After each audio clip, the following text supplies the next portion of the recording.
Au nom du Père, du Fils et du Saint-Esprit. Amen. Grande joie d'être là avec toi en ce vendredi 26 août. Et je te rappelle, chaque vendredi, c'est une journée de prière, de jeûne, d'intercession pour les souffrants, pour tous ceux qui sont dans les grandes épreuves, grandes souffrances. Et je rappelle que le jeûne, il y a plusieurs façons de jeûner. Pour une personne qui déjà d'habitude n'a grand-chose à manger, elle peut remplacer cela par une autre chose. Par exemple, je vais faire davantage aujourd'hui les jeûnes des paroles. Je ne vais pas parler beaucoup. Et d'accord? Il faut une personne qui est malade, qui ne peut pas jeûner, elle peut jeûner en faisant un autre petit acte d'amour envers quelqu'un. D'accord?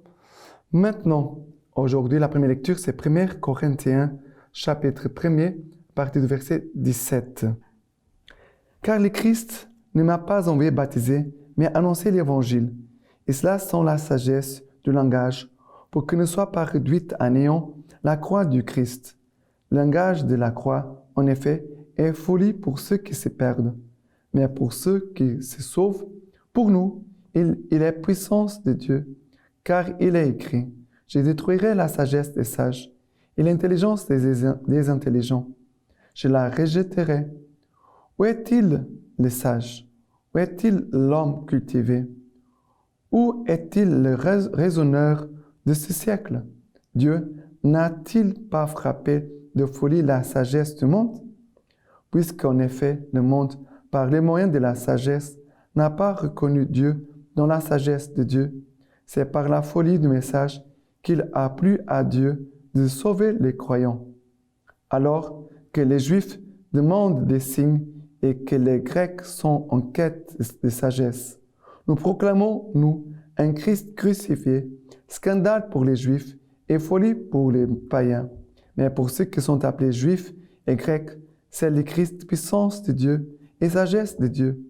Car ce qui est folie de Dieu est plus sage que les hommes, et ce qui est faiblesse de Dieu est plus fort que les hommes.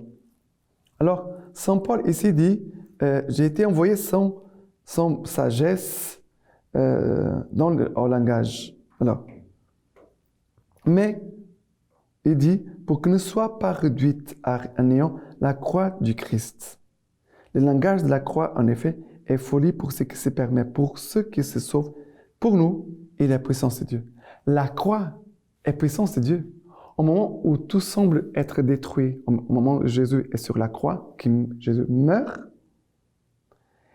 c'est à ce moment-là que le monde est sauvé, que le salut de Dieu s'accomplit, que la rédemption du Christ arrive à nous pour payer nos péchés. Le mystère de la croix, il est toujours présent. C'est pour ça que dans nos églises, il y a toujours un crucifix. Ce n'est pas seulement la croix. Ça, c'est pour les évangélistes, pour les églises de réveil. Non pas les crucifix, mais pour nous, on garde toujours les crucifix, on garde toujours Jésus en croix. Parce que la croix, ici c'est sagesse, il dit, car ce qui est folie pour Dieu est plus sage que les hommes. Ce qui est faiblesse de Dieu est plus fort que les hommes. La croix, elle est sagesse et force pour nous. Parce que c'est la croix qui nous donne compréhension, cette sagesse, pour toute notre vie, pour tout ce que nous vivons. Nous devons toujours apporter tout auprès de la croix. Et d'écouter Jésus en croix, c'est très important aujourd'hui, et chaque vendredi, de façon spéciale, de prier avec les paroles de Jésus en croix. D'être là comme Marie et Jean au pied de la croix, devant ce mystère de notre amour, de notre salut. La croix est la sagesse et la puissance. Et même dans nos prédications, dans notre témoignage de notre foi, nous devons toujours annoncer la foi, la croix, le mystère de la croix de Jésus. Maintenant, le psaume d'aujourd'hui, c'est le psaume 33. Le psaume 33, partie du verset 1. Criez des joies, les justes pour le Seigneur. Au cœur droit convient la louange. Rendez grâce au Seigneur sur la harpe. Jouez Jouez-lui sur la lyre à des cordes. Droite est la parole du Seigneur, en toute son œuvre est vérité. Il chérit la justice et le droit. De l'amour du Seigneur, la terre est pleine. De l'amour du Seigneur, la terre est pleine. Mais pourquoi? À cause de la croix de Jésus-Christ. Le Seigneur vraiment veut marquer notre cœur de son amour par le mystère de la croix. Jésus est mort par amour pour nous. Le Seigneur déjoue les plans des nations. Il empêche les pensées des peuples. Mais les plans du Seigneur subsistent à jamais, les pensées de son cœur d'âge en âge.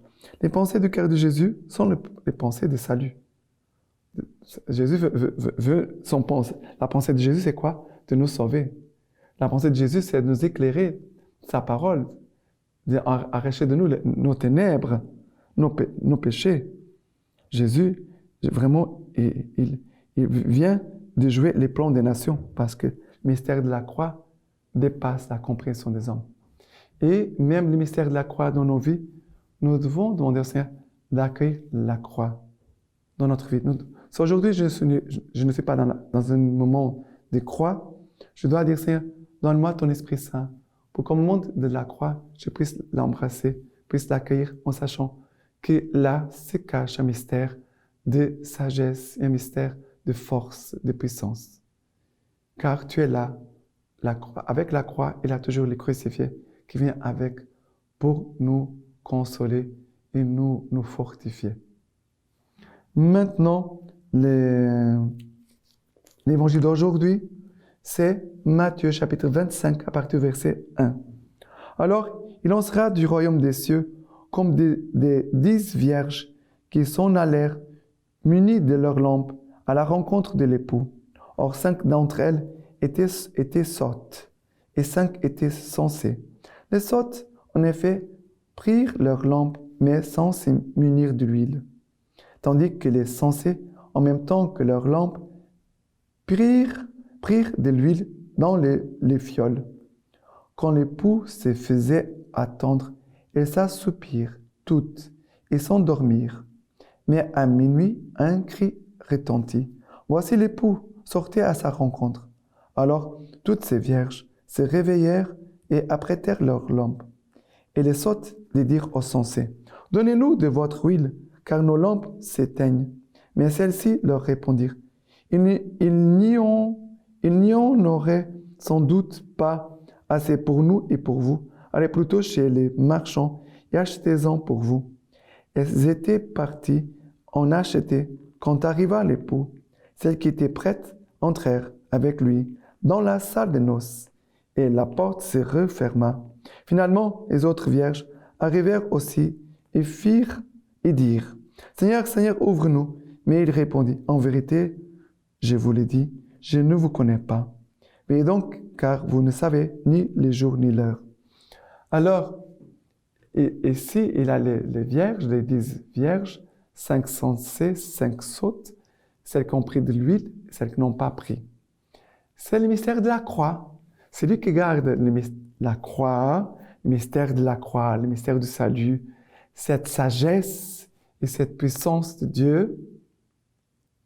Il garde l'huile, il garde toujours la lumière allumée.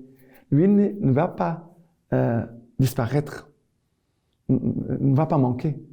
Mais ceux qui ne gardent pas le mystère de la croix sont en train de laisser la lampe allumée, mais un jour, ça va s'éteindre. Alors, le mystère de la croix, c'est l'huile, ça veut dire le corps du Christ crucifié, son sang, son cœur transpercé, que coule du sang et de l'eau du côté de Jésus, que nous recueillons ce sang et cette eau, comme cette huile qui vient pour nous remplir, et la lumière de la foi ne va pas s'effacer en nous. On ne va pas perdre la foi.